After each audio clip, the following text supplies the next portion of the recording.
میں یہ سوال کرنا چاہ رہا تھا، دیکھیے جو مذہب اور سائنس کا مقدمہ یہ تو بہت پرانا ہے، کئی صدیوں پہ یہ چل رہی بات.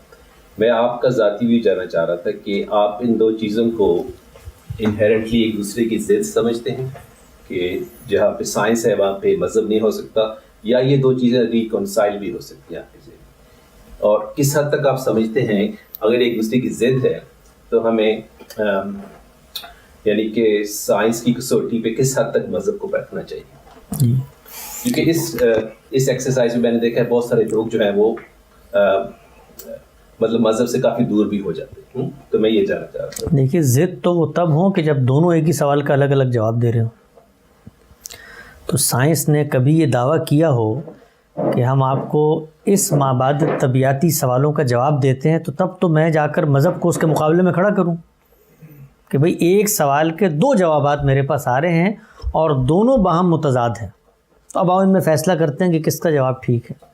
تو کبھی سائنس نے یہ دعویٰ کیا ہو تو ضرور بتائیے مجھے. سائنس نے دعویٰ اس طرح کیا کہ آپ دیکھیں کہ دنیا کی جو لیڈنگ سائنٹسٹ ہیں اگر آپ ان کو دیکھیں تو اس میں واس میجورٹی جو پیپل ہے وہ مذہب پہ اعتماد نہیں رکھتے، یا ان کا خیال یہ ہے کہ جب تک کہ مذہب کی یہ قدغن آپ کے ذہن کے اوپر ہے آپ کا سائنٹیفک جو میتھڈ ہے وہ آگے نہیں بڑھتا. جو لوگ مذہب پر ایمان نہیں رکھتے ان کی بنا استدلال سائنسی مشاہدات تھے.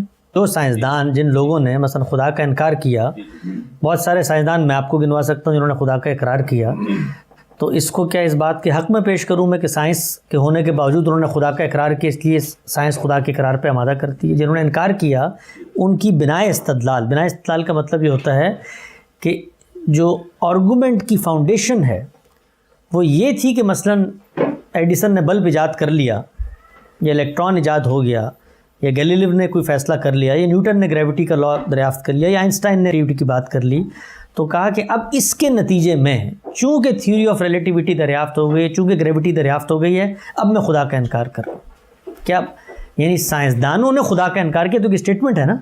انکار کی وجہ سائنسی مقدمہ تھا، نہیں سائنسی مقدمہ نہیں تھی. تو اس کا مطلب سائنسدانوں کا اقرار یا انکار سائنس کے مذہب کی بحث میں کوئی معنی نہیں رکھتا. بھئی اگر کوئی سائنسدان خدا کا انکار کرتا ہے، کوئی سائنسدان پاگل بھی تو ہو سکتا ہے. تو میں کہوں کہ سائنس پڑھنے کے بعد انسان پاگل ہو جاتے ہیں. وہ سنا ہوگا مشہور آپ نے جو فلسفیوں کا لطیفے ہیں کہ وہ ایک جیب میں مینڈک رکھی ہوئی ہے، ایک جیب میں ٹماٹر رکھا ہوا ہے، تو پتہ ہی نہیں ہوتا تھا کیا کھا رہے ہیں. یا آنے کے بعد ایک فلسفی نے روز لاٹھی لٹکاتے تھے، ایک دن اپنے آپ کو لٹکا دیا. تو میں کہوں فلسفی تو سارے خپتی ہوتے ہیں فلسفہ پڑھنے کے بعد. تو ہمیشہ زندگی میں یہ کبھی بھی ان دعووں سے متاثر نہیں ہونا چاہیے کہ جو ہم ادھر ادھر سن رہے ہوتے ہیں. اتنی بڑی تعداد تھی سائنسدانوں کی، انہوں نے خدا کا انکار کر دیا. بھئی سائنس کی بنیاد پہ کیا انکار؟ تو بتاؤ کوئی تجربہ مشاہدہ، یعنی کوئی توجیہ دینی ہوگی نا کائنات کی. یہ بتانا ہوگا بھئی یہ کائنات آپ سے آپ بنی ہے یا اس کا کوئی بنانے والا موجود ہے؟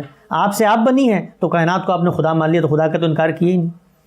آج تک روئے زمین پہ یہ استاد جاوید احمد غامدی صاحب کی زبان سے ہم نے فقرہ سنا تو شروع میں تعجب ہوتا تھا، پھر تحقیق کی تو سمجھ میں آئی بات.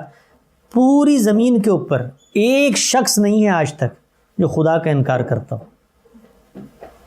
لوگ کائنات کے خدا کا انکار کرتے ہیں، اور جو کائنات کے خدا کا انکار کرتے ہیں وہ کائنات کو خدا بنا رہے ہوتے ہیں. وہ کہتے ہیں کائنات آپ سے آپ وجود میں آئی ہے، تو جو چیز آپ سے آپ آتی ہے اس کو خدا کہتے ہیں. تو کوئی دنیا میں خدا کا انکار نہیں کرتا، سب اقرار کرتے ہیں. وہ کائنات کو خدا مان رہے ہوتے ہیں یا کائنات کا خدا مان رہے ہوتے ہیں. تو جتنے سائنسدان ہیں وہ اس دائرے میں کبھی نہیں گئے، اور انہوں نے غور و فکر ہی کہ جو کچھ آپ کو مغرب میں نظر آتا ہے یہ اس مذہبی جبر اور کلیسا کے نہاب کا رد عمل تھا. یہ میں آپ کو کراچی میں جا کے مولویوں کے رویے کے نتیجے میں مولد ہونے والوں میں بھی دکھا سکتا ہوں. تو وہ اس کی بنیاد پر نہیں تھا کہ سائنسی مشاہدہ ہو گیا.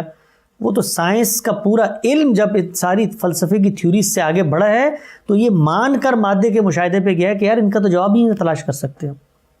یہ کون سی بھول بھلیوں میں انسان کو گم کیا ہوا ہے. آؤ موجود پہ گفتگو کرتے ہیں، آؤ اس پہ بات کرتے ہیں کیسے ہوتا ہے. یہ جو کچھ چکا چوند اور کرشمہ سازیاں میں نظر آتی ہیں یہ اس وقت نظر آنا شروع ہوئیں کہ جب انسان نے ان سوالوں کے آگے اپنے ہتھیار ڈال دیے. وہ آپ کو یہ بتائے گی کہ جب تم کھانا کھاتے ہو اس سے قطرہ آب بنتا ہے، اس کے اختلاط سے بچہ پیدا ہو جاتا ہے، یہ تو بتائے گی. لیکن وہ بچہ کیوں پیدا ہوتا ہے، وہ جب پیدا ہوتا ہے تو اس میں حیات کیسے آتی ہے، اس حیات میں شعور کیسے آتا ہے؟ وہ یہ کہتی ہے کہ یہ میرا موضوع ہی نہیں ہے کہ جس سے تم مجھ سے جواب لینے کے لیے آئے ہو۔ تو اس دور کی سائنس ہو یا آج سے 8000 سال پہلے انسانیت جہاں کھڑی تھی اس دور کے تجربات ہوں، جو سوال اس وقت تھا وہی سوال آج ہے، اور جو جواب اس وقت تھا وہی جواب آج ہے۔ تو سائنس کی کرشمہ سازیوں نے میرے لیے صرف ایک چیز میں اضافہ کیا ہے، اور وہ یہ کہ میں زیادہ تجسس کے ساتھ ان سوالوں کو تلاش کروں، اس لیے کہ پہلے تو میرے لیے میری دنیا جو ہے وہ ایک اونٹ، ایک بکری، ایک صحرا کے اندر بیٹھا ہوا بوریا نشین آدمی اور ایک جنگل کے اندر کھیتی اگاتا ہوا کسان تھا۔ اب تو میرے سامنے جیمز ویب کی ٹیلی اسکوپ نے بتا دیا ہے کہ تم تو پوری کائنات میں ذرے سے بھی کم ہو۔ کائنات جو تمہیں نظر آ رہی ہے اس وقت، اس کو ختم ہوئے ہوئے بھی نوری سال گزر گئے ہیں، یعنی تمہارے ہاں سالوں کی کیلکولیشن نہیں ہو سکتی، لہٰذا نوری سال ایجاد کرتے ہیں۔ تو سائنس کی ترقی نے مجھے زیادہ زور کے ساتھ ان سوالوں کا جواب تلاش کرنے کے لیے آج آمادہ کر دیا۔ اس کی ہر ترقی گاڈ پارٹیکل کی دریافت سے لے کے جیمز ویب ٹیلی اسکوپ تک ایک ہی سوال اٹھا رہی ہے، مادے کی حقیقت کیا ہے، مادے میں حیات کیسے پیدا ہوئی، اور حیات میں شعور کہاں سے آتا ہے۔ جب ان سوالوں کا جواب سائنس دے گی تو جس طرح ہم کلمہ پڑھتے ہیں اللہ پر ایمان کا، یقین جانیے دیانتداری سے آگے بڑھ کے سائنس پر ایمان کا دعویٰ کرتے ہیں۔ دوسری بات یہ ہے کہ جو لوگ سائنس کی بساط پر مذہب کو ثابت کرنا چاہتے ہیں، ان سے بڑا دشمن مذہب کا کوئی نہیں ہو سکتا، اس لیے کہ بھئی سائنس تو میرے مشاہدے اور میرے تجربے کا نام ہے، اور تجربہ مشاہدہ تو ایوولوشن اور ارتقاء سے گزرتا ہے۔ کہ جو آج سائنسی انکشافات ہمارے سامنے ہوئے ہیں یہ پہلے دن ہو گئے، روز یہ خود ریفیوٹ ہو رہے ہوتے ہیں۔ آپ میڈیکل سائنس میں جائیں، یعنی وہی دوائی جو ڈاکٹر 40 سال سے آپ کو کھلا رہے ہیں ایک مرض کے علاج کے لیے، ایک دن میں بیٹھ کے کہتے ہیں بھئی یہ تو اس علاج کے لیے مضر ثابت ہوئی۔ یہ جو کچھ حقائق آپ کو دنیا دکھا رہی تھی کہ جی ہمارے ارد گرد تو 9 سیارے ہیں، وہ آج ان کو پتہ چلا کہ بھئی یہ تو کچھ چیز ہی نہیں ہے جس میں ہم رہتے ہیں۔ تو یہ تو ایک ایوالونگ پروسیس ہے۔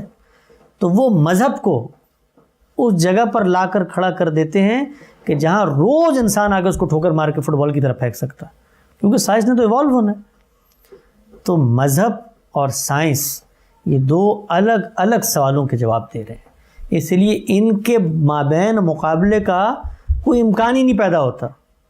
یہ دو الگ الگ ٹیمیں ہیں، ایک فٹ بال کھیلنے آئی ہے، کرکٹ کھیلنے آئی ہے، ان کے درمیان کیا مقابلہ کروائیں گے آپ؟